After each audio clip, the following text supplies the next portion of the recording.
Hi, everybody. I'm Brittany Lewis, a breaking news reporter here at Forbes. Joining me now is Bob Ward, pollster and partner at Fabrizio Ward. Bob, thanks so much for coming on. Thank you for having me. I feel like our conversations now, as we get closer and closer to the election, are almost like Groundhog Day. You can take out any battleground state, sub it back in, and guess what? It's a toss-up. And today's no different. We're talking about Arizona, and the AARP found that it is a toss-up. Donald Trump is slightly ahead of Kamala Harris. What can you tell us? It's a very close race in Arizona for sure. This is the second poll we've done in Arizona. The first was back in June when Biden was atop the Democratic ticket, and obviously things have really changed and not changed. So both polls we had Trump ahead. But back in June, Trump had a much more commanding lead over Biden by 8 points. Right now, we really consider this to be a toss-up. He's got a 2-point lead over Kamala Harris, leading 49 to 47. So what's changed since June? A couple things have reshuffled what's going on politically. Back in June, we had 14% of the vote going to a third-party candidate. That's now down to 2%. By a better than 2-to-1 margin, those third-party candidates who are now with one of the other two candidates broke for Harris. And so that really tightened the lead. The other thing that happened is Democrats came home, and that was part of the evaporation of the third-party vote. So right now, 92% of the vote is going of Trump's vote is among Republicans, and Harris is getting 92% of Democratic votes. So it's sort of dead even, and independents are a toss-up. So it's a very competitive race. Things have, I think, aligned to where perhaps you would have expected it to have been, with Republicans and Democrats lined up behind their people. There are other things that are happening here. There's a big gender gap. Older women, for example, are a toss-up. Seniors are a toss-up. And so there are sort of areas of competition that you can see where the candidates are zeroing in on. Talk about that a little more for us. When you break down this data by demo, what specifically are you seeing? Who's more likely to vote for Trump and who's more likely to cast their vote for Harris? Yeah, so definitely we're seeing Harris have an advantage among women. There's a net 17-point gender gap. So Harris is getting the women vote by 6 points. Trump's getting the men vote by 11 points. There's an enormous education gap, which is something we also see in a lot of these battleground states. So Trump is winning the much larger voters who don't have a college degree. He's winning them by 16 points. And that's, about 2/3 of the electorate in Arizona. If you have a college degree or more, Harris is winning them by 19 points. And so it really does define our politics today, people's education level.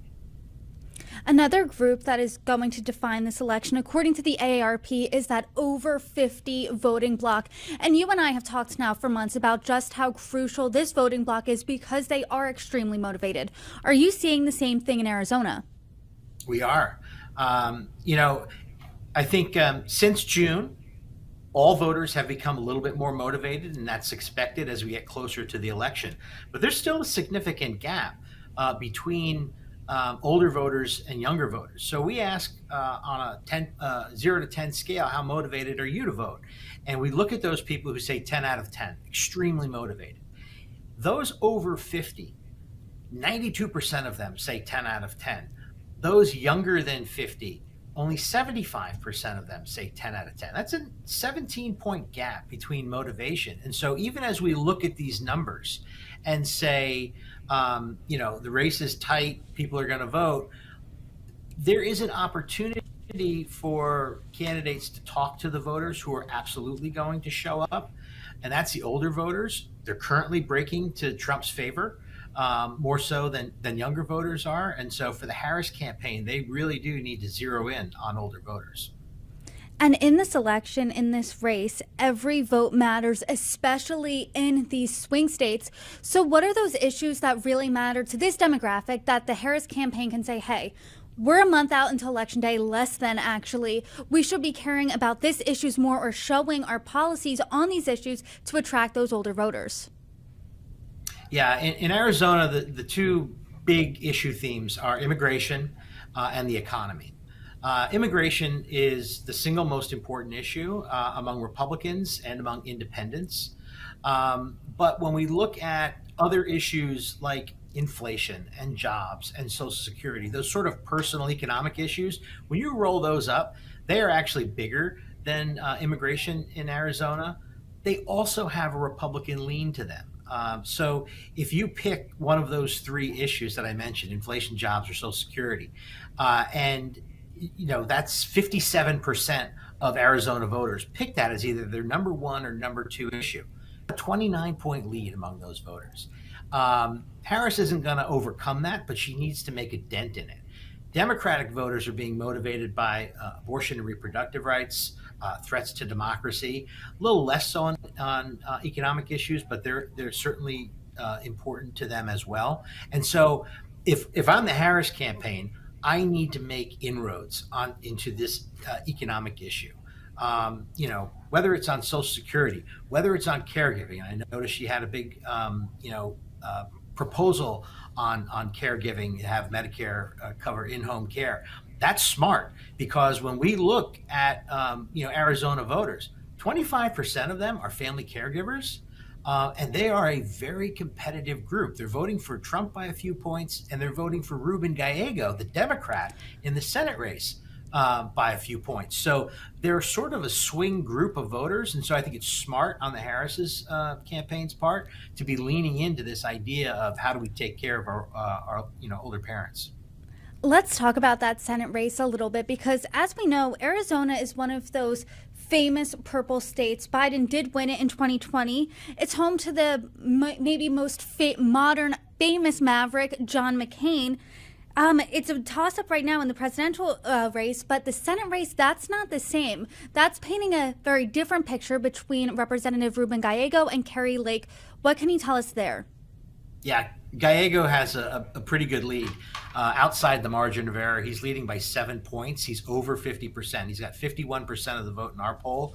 Kari Lake is at 44%. And, both candidates, Gallego in particular, is actually a little less known than Kari Lake. But Kari Lake has some significant negatives. 52% of Arizona voters view her unfavorably. Only 36% of Arizona voters view Gallego unfavorably. He's got a net favorable image of 6 points. Hers is underwater by 14 points. And so he's benefiting from running against a candidate who's not very well liked, hasn't consolidated her Republican base. He's consolidated his Democratic base. And so it's a less competitive race than the presidential. And so what that says is there's a lot of ticket splitting going on in Arizona. People voting for Trump, for example, and also voting for Gallego. Not many, but enough to swing a race. Does that surprise you? Because she has firmly aligned herself with Donald Trump in the past couple of years. She has been firm on election denialism. Trump's winning Arizona right now slightly. It's a toss-up, but he's still winning, and she's losing by almost double digits. So how do you explain that? Well, look, I mean, again, go back to what are the issues that are important to Arizona voters and how big the economy is. One of the things we ask in this survey, we ask how people like Donald Trump and Kamala Harris as well, and they're pretty evenly matched in that regard. Both have net negative images by 4 or 5 points. What differentiates them is Donald Trump has a 52% job approval from when people remember his presidency. Harris's approval as vice president is 44%. Biden's job approval currently is 42%. So how is it that Trump is ahead in this state? It's because, I think voters in Arizona, at least in terms of how they remember things being better under Trump. And the economy is a big issue, and that's a weight around, the Biden-Harris administration right now, for sure. When you and I have been talking over the past couple of months, when we talk about these battleground states, it paints a picture, obviously, of a very close race. But when you look at Arizona's numbers compared to the ones from perhaps the Blue Wall, other Midwest states, does anything stick out to you as differences? Well, I mean, I think we are seeing. We had a Pennsylvania poll out last week, and Harris had a 2-point lead. Here, she's behind by 2 points. So I do think that we're seeing, states like Arizona, which are more Republican by a few points than a state like Pennsylvania, is playing out sort of in expected ways. Biden did win this state, and so Harris does have the opportunity to win this state. The environment is running against her. As I said, the two major issues in the state of immigration and the economy, if those are your issues, you're really voting for Trump by a wide margin. She needs to narrow that gap, and Trump needs to, keep her from doing that. So there are differences as you go state by state. Harris had a much better image in Pennsylvania, for example. We have a Michigan poll coming out next week, and we'd be very interested to see where she is in that race. We had her, earlier in August, either tied or Trump with a 2-point lead in Michigan back then. So all of these states are all within the margin of error. And a sample of that we did in Arizona, that's a plus or minus 4%. So it's going to be a very interesting, not only election night, but probably the week or so after the election to see how these races shake out. And if I was working for either campaign and I'm looking at these numbers and we're sitting this close to Election Day, I'm certainly biting my nails. And if I was doing the math, I know that there's 11 electoral votes on the line when it comes to Arizona. So when you're thinking about the pathways to victory here for both Harris and Trump, who is Arizona more of a must win for?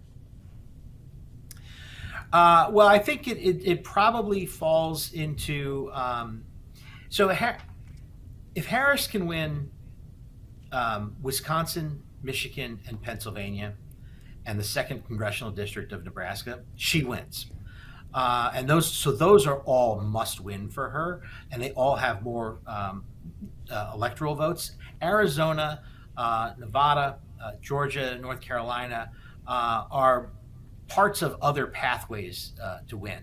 And so if she's winning Arizona, just given how the polls have been in this state where it has favored Trump, even though Harris has narrowed the gap, if she's winning Arizona, she's probably won the presidency because all of the other states likely would have fallen in her favor. That's the way I read the polls and how I would predict this. So I think holding Arizona is, if I were to pick one camp or the other, it's more must win for Trump because it means that he's doing a better job of blocking her, not only in Arizona, but some of these other states. And it's all going to come down to, I think, honestly, probably a state like Pennsylvania.